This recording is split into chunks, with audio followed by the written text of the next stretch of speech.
ఈ జూన్ 24 తారీఖున మరి బడ్జెట్ ఫుల్ బడ్జెట్ ఉంది కాబట్టి ఈ బడ్జెట్ లో సమ్మక సారక ట్రైబల్ యూనివర్సిటీకి సంబంధించిందైనా పసుపు బోర్డుకు సంబంధించినటువంటిదైనా పూర్తి స్థాయి బడ్జెట్ కేటాయింపులు చేసి బీజేపీ తన యొక్క చిత్తశుద్ధి చాటుకోవాలి. గతంలో లెక్క ఒకరి మీద ఒకరు బట్టగాల్చుకొని వేసుకొని చేతులు దులుపుకోవడం అంటే సరిపోయేటటువంటి అంశం కాదు. మీ భుజాల మీద బాధ్యత ఉంది. మీ వెనకాలే ముళ్ళుగడ్డ లెక్క ఎంటబడడానికి కాంగ్రెస్ పార్టీ కూడా అంతకంటే ఎక్కువ సంఖ్యలో పార్లమెంట్ లో ఈరోజు మేము మా యొక్క గలాన్ని ఇప్పడానికి మేము సిద్ధంగా ఉన్నాం. గతం మారిది లెక్క నోటికి ప్లాస్టర్లు వేసుకోనికే లేకపోతే ఏం అడగకుండానే అన్నిటికీ గంగిరెద్దు లెక్క తలూపనికి ఇది బీఆర్ఎస్ పార్టీ కాదు, ఇది కాంగ్రెస్ పార్టీ. మీరు చేయాల్సినటువంటి బాధ్యతలుగా మీరు అన్ని కూడా చేయాల్సిందే. మూసీ ప్రక్షాళనకి సంబంధించినటువంటి దాంట్లో కూడా మరి ఇప్పటి వరకు ఒక ₹1,000 కిషన్ రెడ్డి గారు ఒక చారణీయలే. అట్లాంటిది ఈరోజు కేంద్ర మంత్రి లెక్క మీరు అయినరు, శుభాకాంక్షలు. కానీ ఒక తెలంగాణ బిడ్డ లెక్క ఒక మహానగరాన్ని మన యొక్క నగరాన్ని మనము అభివృద్ధి బాటలోకి నడిపించుకుంటూ పోవాలనంటే ప్రతిష్టాత్మకంగా పునరుద్ధరణ కార్యక్రమాన్ని ఏర్పాటు చేసుకున్నటువంటి ఈ యొక్క రాష్ట్ర సర్కార్కి సహకరిస్తూ మన యొక్క నగరం యొక్క ప్రఖ్యాతులని పెంచే విధంగా మీరు ఈ బడ్జెట్ లో మూసి ప్రక్షాళనకు సంబంధించినటువంటి దానికి కూడా నిధులు తీసుకొని రావాల్సిందిగా కాంగ్రెస్ పార్టీ డిమాండ్ చేస్తా ఉంది. నేషనల్ హెల్త్ మిషన్ కి సంబంధించి కాంగ్రెస్ పార్టీ రాష్ట్రంలో అధికారంలోకి వచ్చినప్పటి నుంచి ఇప్పటిదాకా బకాయిలు ఇలే, దాన్ని పెండింగ్ పెట్టుకొని కూర్చున్నారు. అవి కూడా ఏమైతే ఈరోజు వివక్షలతో కూడుకున్నటువంటి వ్యవహారాలు మనకొద్దు. ఎన్నికలు అయిపోయినాయి, ఫలితాలు వచ్చేసినాయి, ప్రజల మ్యాండేట్ ని మనం గౌరవించుకుందాం. మీ పదవులు మీకు వచ్చినాయి, మా అధికారాలు మాకు వచ్చినాయి. ఇక మనకు తెలంగాణ ప్రయోజనాలు మాత్రమే మనకు ముఖ్యం. కాబట్టి కేంద్రం నుంచి రావాల్సినటువంటి ఒక ఎడ్యుకేషనల్ హబ్ లెక్క మనం తయారు చేసుకోవాలంటే ఒక ఐఐఎం కావాలి. లేకపోతే దక్షిణ తెలంగాణని సస్యశ్యామలం చేసుకోనికే పాలమూరు రంగారెడ్డికి జాతీయ హోదా కావాలి.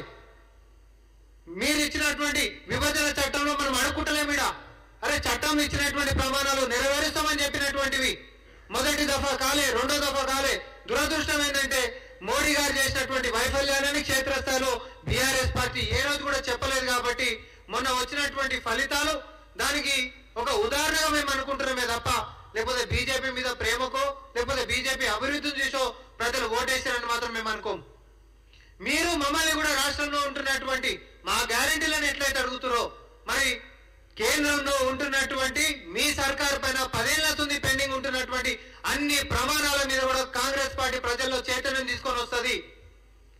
మంత్రుల లెక్క మీరు ఉంటున్నప్పుడు మీ మీద ఉంటున్నటువంటి గురుతర బాధ్యతని మీరు నెరవేర్చాల్సిందే.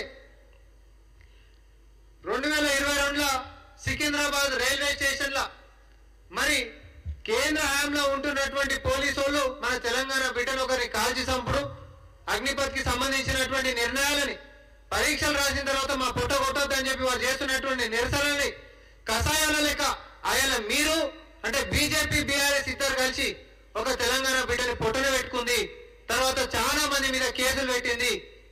బండి సంజయ్ గారు మీరు ఈరోజు కేంద్ర సహాయక మంత్రి హోంశాఖకు సంబంధించి ఈరోజు తెలంగాణ బిడ్డల మీద పెట్టినటువంటి అన్ని కేసులను కూడా ఉపసంహరించుకోవడానికి దానికి గలటువంటి ప్రయత్నాలు మీరు చేయాల్సిందిగా కాంగ్రెస్ పార్టీ డిమాండ్ చేస్తా ఉంది. అన్ని అంశాల్లో కూడా రోజు వారీగా ఈ యొక్క రానున్నటువంటి బడ్జెట్ లో ఒకవేళ మీ యొక్క చిత్తశుద్ధిని మీరు చేయాల్సింది అనేటటువంటి ఒక ఒత్తిడి రేపటి నుంచే మేము మొదలు పెడతాము. ఎందుకంటే ఇది మన ప్రయోజనాల కోసం, మన రాష్ట్ర ప్రయోజనాల కోసం. ఇండస్ట్రియల్ కారిడార్ ఇస్తామని చెప్పారు, ఇప్పటిదాకా ఇచ్చినటువంటి పాపనవ్వలే. స్పెషల్ బడ్జెట్ల సంగతి అయితే ఎవరికి తెలియదు, పాత బకాయిలే దిక్కులేవు. కాబట్టి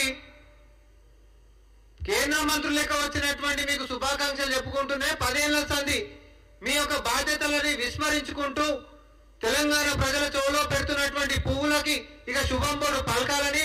ఎందుకంటే బీఆర్ఎస్ పార్టీ లెక్క కామబట్టి కంటిన్యూ చేయడానికి మేము తయారుగా ఉన్నాం. ఖచ్చితంగా మీ కాడికించి రాబట్టుకొని ఎట్లా రావాలో అట్లా రాబట్టుకుంటాం. రాని ఎడల ప్రజల్లో చైతన్యాన్ని తీసుకొని వచ్చి ఏ విధంగానైతే ప్రజాస్వామ్యంలో మరి మన 400 సీట్లు వస్తాయి ఖచ్చితంగా అని చెప్పి తొడలు తర్వాత మీసాలు మెలేసినటువంటి మీకు గట్టి తొడపాసం ఎట్లా ప్రజలు పెట్టిరో తెలంగాణలో కూడా అట్లాంటి సీనే మళ్ళీ రిపీట్ కాబోతుందని చెప్పి హెచ్చరిస్తా ఉన్నాం. ధన్యవాదాలు.